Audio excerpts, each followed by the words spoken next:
Friends, நான் உங்கள் செப்பா. நான் நல்லா இருக்கேன். நீங்கள் நல்லா இருக்கீங்களா? நீ வந்து பார் சேனலுக்கு உங்களை வரவேற்கிறேன். ஃப்ரெண்ட்ஸ், இன்றைக்கி எங்களுக்கு காலையில் மார்னிங் பிரேக்ஃபாஸ்ட் இந்த ராகி கூழ், மோர் மிளகா, சுண்டை வத்தை, இதுதான் எங்களுக்கு மார்னிங் பிரேக்ஃபாஸ்ட். பாருங்கள் ஃப்ரெண்ட்ஸ், இந்த மாதிரி எங்கள் வீட்டில் நாங்கள் மாமியாரும் நானும் சுகர் பேஷண்ட்டு. அதனால் இன்றைக்கி காலையில் ராகிக்கூழ், மோர் மிளகா வச்சு நாங்கள் பிரேக்ஃபாஸ்ட் சாப்பிட்றோம். ஃப்ரெண்ட்ஸ், வாங்க வசனத்தை பார்த்துடலாம்.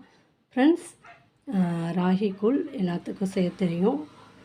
அதாவது உங்களுக்கு தேவையான அளவு தண்ணீர் அடுப்பில் வச்சு கொதிக்க வச்சுருங்க.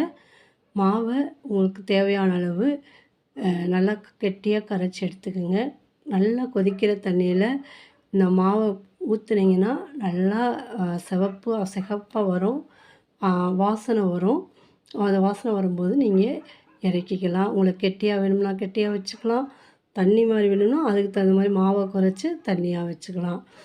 சுண்டல் வத்தல் உங்கள் வீட்டில் இருக்கும், அதை பொரித்து எடுத்துக்கலாம். மோர் மிளகாய் எடுத்து பறித்து இது நம்ம அதிகமாக சொல்லணும் அவசியம் இல்லை, நான் சொல்லியிருக்கேன். ஃப்ரெண்ட்ஸ், இன்றைக்கி ஒரு வசனம் பார்த்துருவோம். ஃப்ரெண்ட்ஸ், வசனம் பார்ப்போம். மத்தேயு 5ஆம் அதிகாரம் 6ஆம் வசனம். நீதியின் மேல் பசிதாகம் உள்ளவர்கள் பாக்கியவான்கள், அவர்கள் திருப்தி அடைவார்கள்.